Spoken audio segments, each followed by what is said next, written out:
Scott Defoe was his name. Scott Defoe.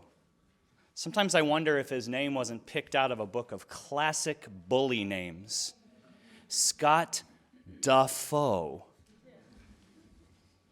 Scott Defoe was a hulking, pimply-faced 14-year-old when I first met him, and I was a pimply-faced, awkward 12-year-old. Well, I'm not sure that our first contact was much of a meeting. It's not like we had a conversation. Our first meeting was pretty much like most of the meetings that would follow. In the crowded halls of Schropp Junior High School, he punched me in the arm, I winced, and he laughed. And that was it. Each time we met for the next few months, which was at least a few times a week, he was like an elephant with fists, and I was like a baby giraffe with arms. Picture it. Anyway, he punched and laughed, I winced and bruised, but my arm wasn't the only thing that was hurting from our encounters. My pride was taking a beating too. And so was my understanding of life. I grew up watching Sesame Street and going to Sunday school, where people didn't do things like randomly hit each other, where we were encouraged to be peaceful, to turn the other cheek. Scott Defoe targeting me for daily punches just didn't fit with what I knew in my heart to be the way people should treat each other. And yet I didn't really know what to do about it either. Somehow I just knew that I wouldn't be able to reason with him. I played out the possible scenarios in my mind. They always ended up with more punches. I would imagine saying, "Scott, can I talk to you for a few minutes?" Right? But I knew before I'd finished my sentence, pow, he'd have thrown another punch and bellowed his laugh. At the time, I didn't have any friends that were prepared to defend me. My family had recently moved to the school district. I didn't know very many classmates. And I didn't really want to get teachers involved, though I probably should have, because I was unsure how that whole thing was going to play out. Besides, I didn't really want to start a war. I didn't want to do anything that would increase the violence, or that would include others on Scott's list of targets, or make my daily run-ins with him even worse. I was a let's all get along kind of guy. I kept hoping that he would get bored with his routine. But it seemed like my choice to put up with his abuse just made it easier for him to continue it. I had to face that waiting for peace to arrive was only ensuring that I would continue to get my thumps. Now, you know that the theme for our service today and the month of January here at church is resistance. So you're probably already connecting the dots in your mind. Okay, Mark's going to tell us how he overcame adversity, how he summoned the courage to stand up to a bully, how he resisted the way things were and won back his dignity. And you're right, but it didn't happen the way you might expect, and certainly not how you see it in the movies. There was no dramatic buildup, no theme from Rocky playing underneath. I didn't summon some superhero strength I didn't know I had. And I didn't use my mind to outsmart my opponent. I earned my escape from my foe, my Scott Defoe, because I woke up one morning knowing that I simply couldn't take it anymore and still be myself. I finally accepted that I had no other choice but to more actively resist what was happening to me. I knew that the next time that Scott punched me, I would fight back. I had to fight back. I knew that I might get more punches in return, but I also knew that any punishment I might receive from him would be no worse than the punishment I was accepting already. I had to accept my own value enough to stand up to his bullying. I had to find a way to say no to him in order to say yes to my life. Later that morning, as I walked down the hall with a few of my classmates, I spotted Scott's head hovering above the crowd, as it always did, and it was coming my way. As I had done so many times before, I steeled myself for the punch that I knew was coming. As he approached and our eyes met, I saw his doofus expression change to delight, as though he'd come upon a long-lost friend. That was me. as though he were a starving man discovering a hamburger. And I felt rage. He threw his usual punch. It struck my arm like a lightning bolt, and I freaked out. I threw my books down, and I went after him. It was like I was possessed. I was swearing and swinging and making a huge scene. I probably didn't even make contact, other than my first weak blow to his back as he passed by. My act of resistance took only a few seconds, but my Tasmanian devil performance apparently did the trick, because Scott didn't know what to do. My unruly response was enough to convince him to actually avoid me in the future. I think he was scared of me. When our paths would cross, he would usually call me a name or two, but the punching stopped, and so did my fear of Scott Defoe. The part of this story that I want you to remember is not the specifics of how I fought back, if that's what you would call it. And it's not that returning violence for violence is always the answer, even if in this case it was, or at least it worked.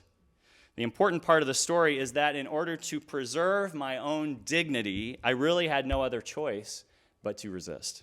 I had to find a way to say no to Scott and to what had been happening between us in order to say yes to myself and my right to be free from his abuse.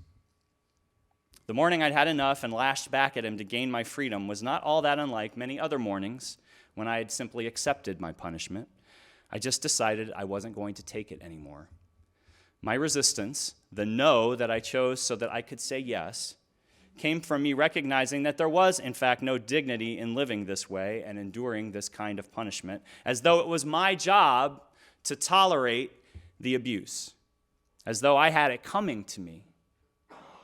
In the end, my act of resistance was probably more a product of desperation than of determination, but it was also an act of compassion and kindness for myself. It was a big yes expressed in an act of no. I decided that any further punishment I might receive was no worse than the punishment I was already receiving by conspiring in Scott's attempts to make me feel small. And even though I may have received more abuse in return for my resistance, I knew that whatever came my way would be no worse than what I was already enduring. In the grand scheme of things, my decision to finally stand up to Scott Defoe is not that big of a deal, even though it felt like one at the time, and it probably was one at the time, at least for me. But we all know the conflicts of our lives are usually much more complicated than a junior high scuffle.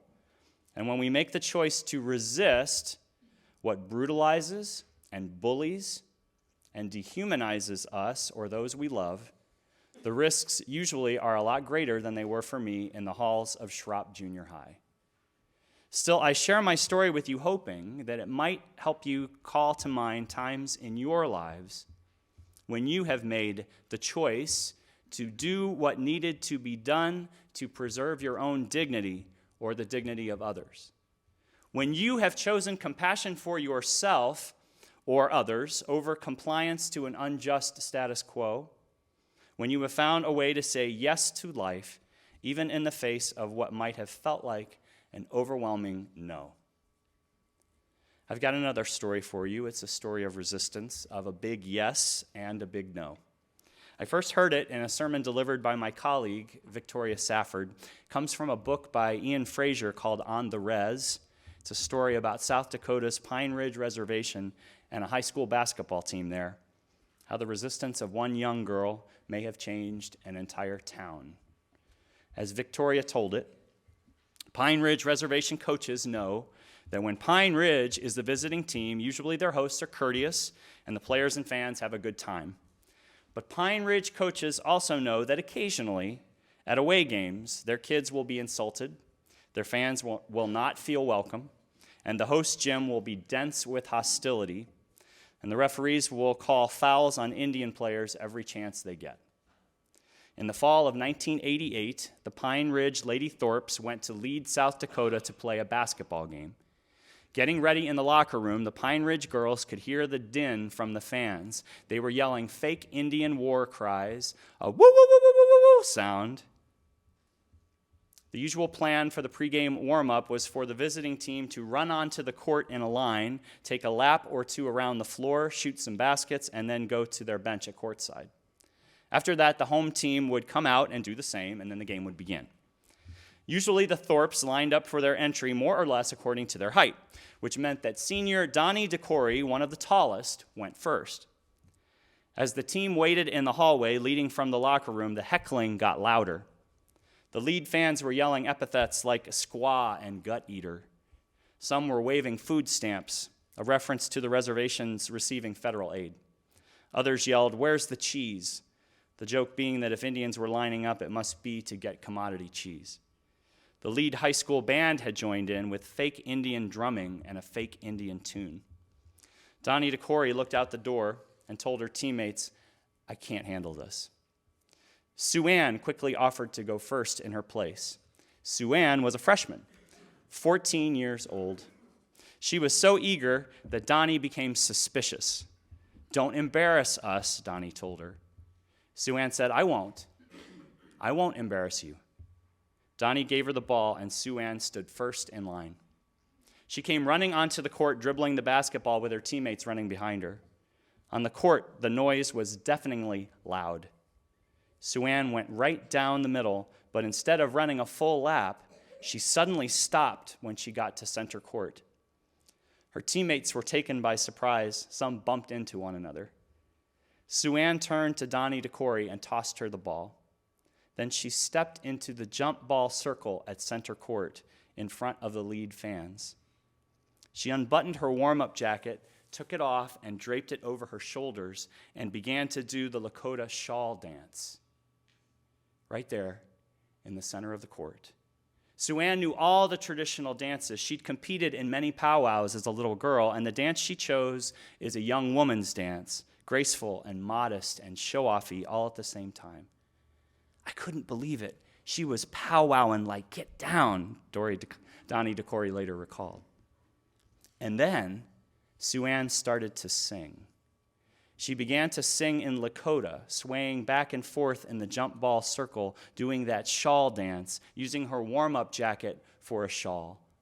And the crowd went completely silent. All the stuff the lead fans were yelling, it was like she reversed it somehow, a teammate said. In the sudden quiet, all you could hear was her Lakota song. Sue Ann stood up, dropped her jacket, took the ball from Donnie DeCory, and ran a lap around the court, dribbling expertly and fast. The fans began to cheer and applaud. She sprinted to the basket, went up in the air, and laid the ball through the hoop, with the fans cheering loudly now. Of course, Pine Ridge went on to win the game. Sue Ann had offered the crowd an extraordinary act of resistance, but also an act of compassion. Compassion for herself, compassion for her teammates, and when you think about it, compassion for every person in the room. Sue Ann did what needed to be done, not by freaking out the way I did at Scott Defoe all those years ago, but by embracing who she was, by embracing it, by choosing to resist the ignorance and abusive behavior of others by putting her own dignity on display. Since I heard my colleagues share that story, I've thought a lot about the things that I do, and more importantly, perhaps, the things I don't do, to honor my own dignity and the dignity of others. Perhaps a member of the church my colleague serves put it best when he summed up that story by saying that every day we are offered little invitations for resistance, and we each make our own responses. He explained, "You know, that little girl changed the world out there in South Dakota, and I know it because hearing her story has changed me. And ever since I heard it, and I wish I hadn't heard it, I moved to do things which I never would have done, because I couldn't see the way, or I wouldn't." He then shared how at his job in a large corporate setting where he's a department manager, he had placed a 4.5-inch American flag upside down on the outside of his cubicle. He said he did it because he feels his country is in desperate trouble, that its soul is in trouble, that its soul is sick. I guess it's like my shawl dance, he said. Every day we are offered invitations for resistance, right? And we each make our own responses. We each choose what we will do. We decide when to say no and when to say yes. We decide when we will finally take our chances and do what we know in our hearts must be done. I think that placing a Black Lives Matter banner on our church, as we will later this month is a kind of resistance. It's an act of resistance. It's a big yes to an ever-present no.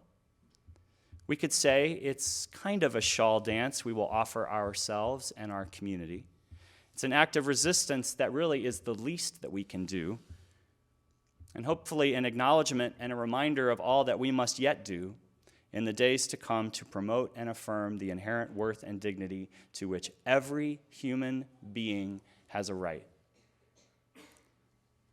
And on a personal level, I'll bet that each of us may be facing a big no or a big yes right now.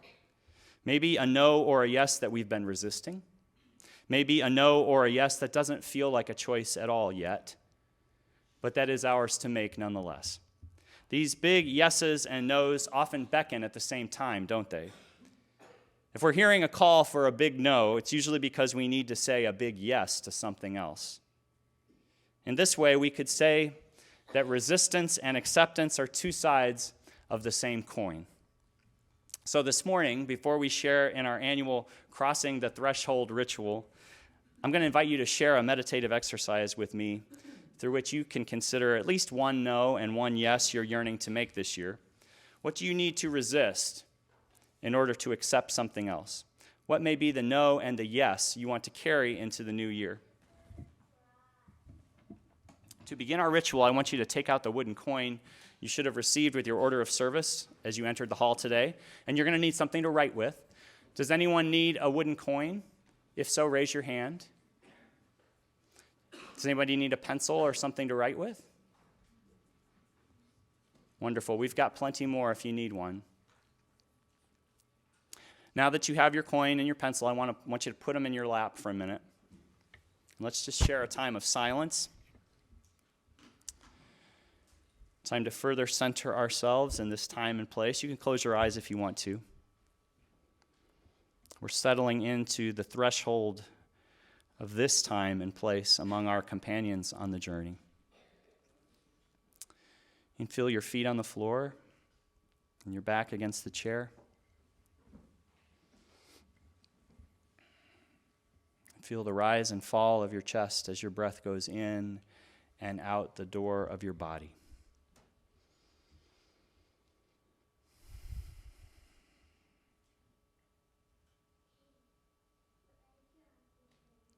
We'll just sit in the noisy silence of the room for a while.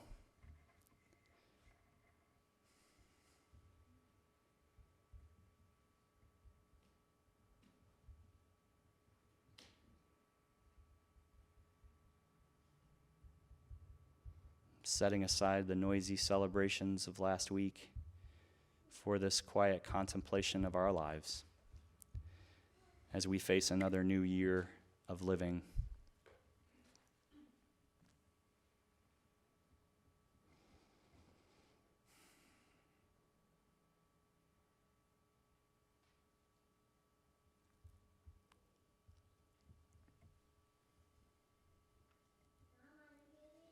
In this silence, I invite you to ask yourself, what is the no that you yearn to offer this year?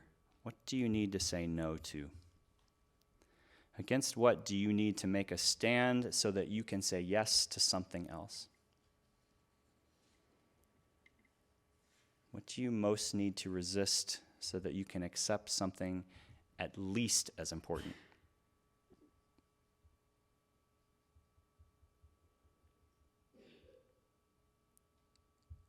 When you settle on something or some things, take a few moments to write on one side of your coin a word or two, or an image, you can draw a picture if you want, that represents what you want to say no to in the coming year. And then on the other side, write or draw what you want to say yes to. Resistance and acceptance, yes and no. Two sides of the same coin. You get to choose. Let's take some time to do this.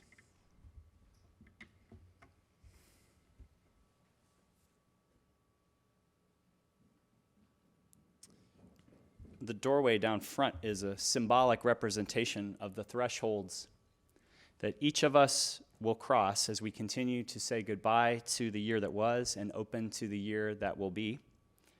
It was lovingly painted by some of the youth of our church back in December. It's a tradition that we have now that the youth do this. On the side facing us are the words of resistance, of no. And on the other side, the side that you can't see as easily right now, are words of acceptance and yes. So in a moment, I'm going to invite those who wish to participate to come forward and exit your row across the auditorium toward the wall here, not toward the windows like we usually do, but we're going to exit this way from the front all the way to the back. And we'll make sure we keep this going until everybody's had a chance.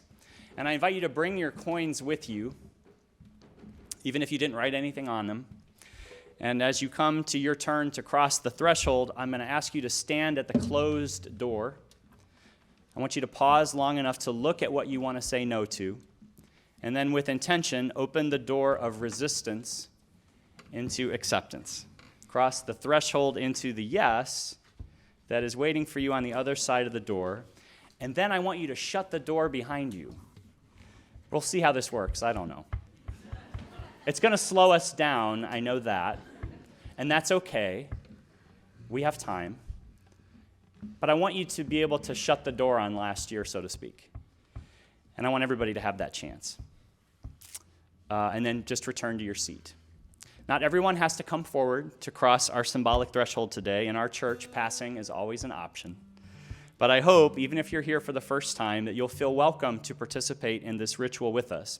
If physical limitations keep you from participating, this is going to be hard to navigate with a wheelchair, for example. Maybe you'll want to choose a different, more accessible, symbolic threshold to cross later today. And as you leave church today, I want you to keep your coin. Maybe you can carry it in your pocket or put it somewhere that you're going to see it once in a while. Or perhaps just put it away and return to it when you want to be reminded of the resistance and the acceptance that is still yours to choose. I ask that we share this ritual with intention and with respectful silence, except for the music that will be played. And use the time when you're not crossing the threshold to meditate on all that you may choose to resist and accept this year, and to appreciate the humanity of your neighbors doing the same. Let's choose the resistance and acceptance that are waiting for us. Let's cross the threshold. If you'll come forward, I'll go first.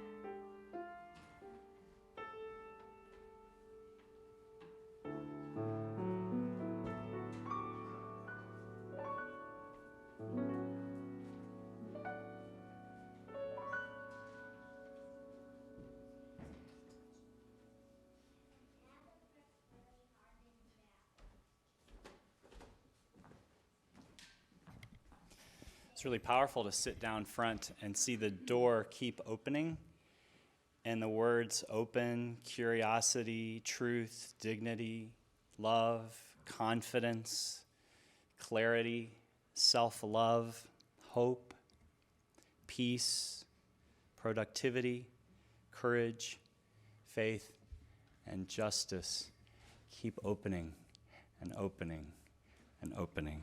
May it be true for each of us in the year to come. Won't you stand as you're able and join in singing hymn number 6?